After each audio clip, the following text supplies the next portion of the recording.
Hello दोस्तों, मेरे channel पे आपका स्वागत है। आज की हमारी कहानी है मक्खी मार बहादुर का नसीब। आइए सुनते हैं। किसी गांव में एक युवक रहता था। वह बड़ा ही आलसी और कामचोर था। सारा दिन निठल्ला बैठकर मक्खियां मारना ही उसका काम था। इसीलिए लोग उसे मक्खी मार बहादुर कह के बुलाते थे। उसका एक ही कहना था कि राम दे खाने को, चला जाए कमाने को। मगर कहते हैं ना कि बैठे बैठे तो कुआं भी खाली हो जाता है। जब बाप दादाओं की दौलत चुक गई तो मक्खी मार बहादुर को चिंता ने आकर घेरा। मजबूरी सामने दिखाई दी तो झोला उठाकर चल दिया काम धंधे की तलाश में। मक्खी मार बहादुर एक नंबर का फेंकू था। इतनी लंबी लंबी गप्पे फेंकता कि लपेटनी मुश्किल हो जाती थी। चलते चलते वह एक राजा के दरबार में जा पहुंचा। राजा के सामने हाजिर हुआ और सिर नवाकर बोला, महाराज, मुझे नौकरी पर रख लीजिए। राजा ने ऊपर से नीचे तक उसका मुआयना किया और पूछा, क्या काम करते हो? काम? मक्खी मार ने फिर लंबी हाँकी। जो कोई न करे सो बंदा करे। राजा ने अपने दरबारियों की ओर देखा, फिर महामंत्री से पूछा, क्यों मंत्री जी, आपकी क्या राय है? आदमी तो काम का मालूम होता है। शक्ल से किसी के गुणों का पता नहीं चलता महाराज, फिर भी आजमाने में क्या बुराई है? मंत्री ने कहा। राजा ने भी सोचा, जब यह कह रहा है तो हो सकता है आदमी काम का हो। यही सोचकर राजा बोला, ठीक है, हम तुम्हें एक गिन्नी रोज पर रख लेते हैं। एक गिन्नी मतलब एक सोने के सिक्के। मक्खी मार खुश। पलक झपकते ही रोटी की समस्या हल होते ही मक्खी मार बहादुर की तो बाछी खिल गई। अब तो वह दिन रात चैन की बंसी बजाता। राज दरबार के क्योंकि विशेष कर्मचारियों में उसकी गिनती हो चुकी थी, इसलिए रोज देशी घी के मालपुओं पर हाथ साफ होते। कुछ दिन तो यूं ही चलता रहा। काम धाम तो उसे कुछ था नहीं। अब तो मोटापा भी चढ़ने लगा। इधर गिन्नी रोज के हिसाब से धन भी काफी इकट्ठा होता जा रहा था। लेकिन एक दिन उसकी गर्दन भी छुरी के नीचे आ गई। एक बार शत्रु राजा ने उस राज्य पर आक्रमण कर दिया। वह शत्रु राजा बहुत ही शक्तिशाली था और उसकी फौज भी बहुत बड़ी थी। राजा को जब समाचार मिला तो वो बहुत चिंतित हुआ। अब क्या होगा? कैसे इतनी बड़ी फौज का मुकाबला उसकी छोटी सी फौज कर पाएगी? उसने तुरंत मंत्रियों और दरबारियों की आपातकालीन सभा बुलाई और अपनी चिंता जाहिर की। सब मंत्रियों ने आपस में मंत्रणा करके कहा, महाराज, इस मौके पर मक्खी मार बहादुर से सहायता लें। आखिर वह किस मर्ज की दवा है? जो काम कोई कर न सके वह करेगा, यही कहा था उसने। अरे हाँ, एकाएक जैसे राजा की सारी चिंताएं दूर हो गईं। अच्छा याद दिलाया, फौरन मक्खी मार बहादुर को हाजिर किया जाए। राजा के कहने भर की देर थी कि मक्खी मार बहादुर को फौरन हाजिर किया गया। राजा ने उसे देखते ही हुक्म सुनाया, मक्खी मार बहादुर, शत्रु राज्य की सेना ने देश पर हमला कर दिया है। इस संकट से आप फौरन देश को बचाएं। सुनते ही मक्खी मार का दिल धड़क उठा, आत्मा कांपी। लगा कि अब तो अंत समय आ गया है। लेकिन उसने अपनी कमजोरी किसी भी दरबारी या राजा पर जाहिर नहीं होने दी और लगा हवा में फेंकने। मसल कर रख दूंगा पूरी सेना को। महाराज, आप बिल्कुल चिंता न करें, कल सुबह आप देखिएगा मैं कैसे शत्रुओं के छक्के छुड़ाता हूं। मक्खी मार बहादुर का आश्वासन पाकर राजा की जान में जान आई। मक्खी मार वापस तो आ गया।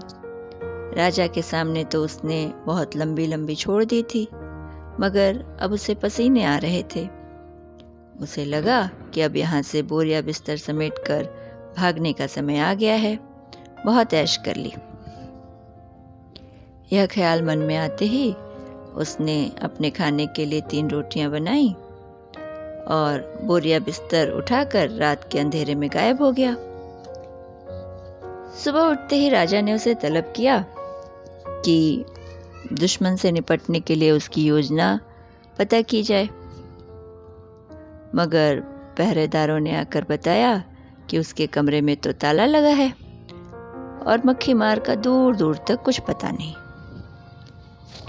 राजा बहुत हैरान हुआ।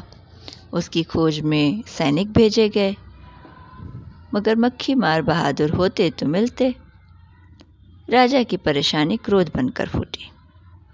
उसने हुक्म दिया कि सारी संपत्ति जब्त कर ली जाए और यह भी आदेश दिया कि जो भी मक्खी मार को पकड़कर राज दरबार में पेश करेगा उसे उचित इनाम दिया जाएगा।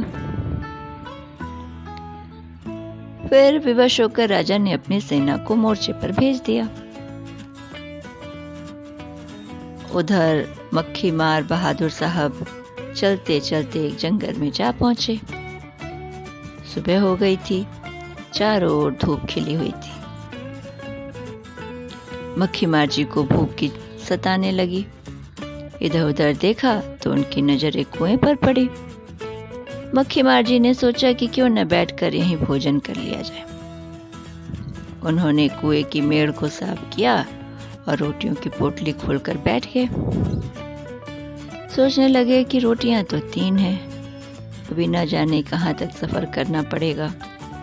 यही सोचकर जोर जोर से बोलने लगा, 1 खाऊं, 2 खाऊं या तीनों ही खा जाऊं। वह बार बार यही कहे जा रहा था और कोई निर्णय नहीं ले पा रहा था। 1 खाऊं, 2 खाऊं कि 3 खाऊं की ध्वनि जंगल में दूर दूर तक सुनाई दे रही थी। जिस कुएं की मेड़ पर वह बैठा था उसी कुएं में 3 परियां रहती थीं। उसकी बात सुनकर तीनों परियां बहुत डरी। अरे, यह कौन आ गया हमें खाने वाला? तीनों ने आपस में मंत्रणा की और कुएं से बाहर आकर बोली, मक्खी, कौन हो तुम? हमने तुम्हारा क्या बिगाड़ा है जो तुम हमें खाना चाहते हो? मक्खी मार जी पहले तो सकपकाए, लेकिन तुरंत समझ गए कि क्या माजरा है। अगले ही पल अकड़ गए। बोले, नहीं नहीं, मैं तुम्हें जरूर खाऊंगा। देखो मुसाफिर, यह ठीक नहीं है। आखिर क्यों खाना चाहते हो हमें? उचित अनुचित तो मैं कुछ नहीं जानता, मैं तो बस तुम्हें खाऊंगा। अब तो परियां बहुत घबराई और बोली, देखो मुसाफिर, अगर तुम हमें न खाने का वादा करो तो हम तुम्हें कुछ नई नई वस्तुएं दे सकते हैं। नायाब वस्तुएं सुनते ही मक्खी मार के मन में लालच आ गया। उसने पूछा, कैसी नायाब वस्तुएं? यह लो। एक परी ने उन्हें 2 पर दिए, पर यानी पंख, और कहा, इन्हें सिर में खोसकर तुम जहां चाहो उड़ सकते हो। दूसरी परी ने एक चादर दी और कहा, यह बड़ी करामाती चादर है, इसे ओढ़कर तुम सबको देख सकोगे, लेकिन तुम्हें कोई नहीं देख पाएगा। और तीसरी परी ने कहा, यह एक ऐसी जादुई तलवार है कि इसे हाथ में लेते ही यह अपने आप चलने लगेगी और दुश्मनों को गाजर मूली की तरह काट फेंकेगी।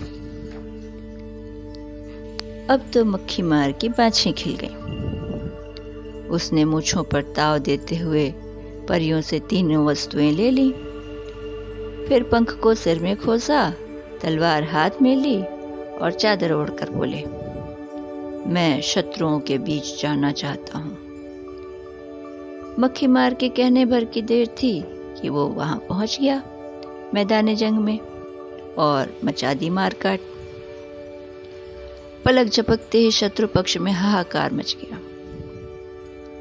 अब स्थिति यह थी कि मक्खी मार को कोई देख तो पा नहीं रहा था, लेकिन वो सबको देख सकता था। उस पर कोई वार करे भी तो कैसे? शत्रु पक्ष की सेना ने समझा कि हो न हो यह राजा को मदद कोई भूत प्रेत या जिन्न से मिल रही है। जैसे ही सेना में यह अफवाह फैली, शत्रु पक्ष के सारे सैनिक अपनी अपनी जान बचाकर भागे। देखते ही देखते जंग का मैदान दुश्मनों से खाली हो गया। राजा के गुप्तचरों ने तुरंत जाकर राजा को यह खबर सुनाई कि विजय तो हमारी हुई और किसी दैवी ताकत ने हमारी ओर से युद्ध लड़ा है। राजा और दरबारी हैरान हो उठे, लेकिन इससे पहले वह कुछ कह पाते, मक्खी मार तलवार घुमाते हुए राज दरबार में जा पहुंचा। राजा ने सिंहासन छोड़कर उसका स्वागत किया। सभी दरबारी उसके सम्मान में उठकर खड़े हो गए। लौटते समय उन्हें यह भी पता चल गया था कि महाराज ने उनकी सारी संपत्ति जब्त कर ली है। अतः बिगड़ते हुए बोले, महाराज, यह क्या बात हुई? आपने मेरी सारी संपत्ति जब्त कर ली और साथ ही मुझे भगोड़ा भी घोषित कर दिया, जबकि मैं तो नदी पर अपनी तलवार मांझने गया था।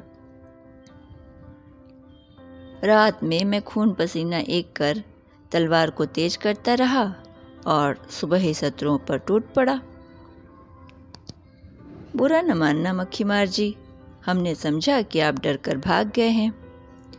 चिरौरी सी करते हुए राजा बोला,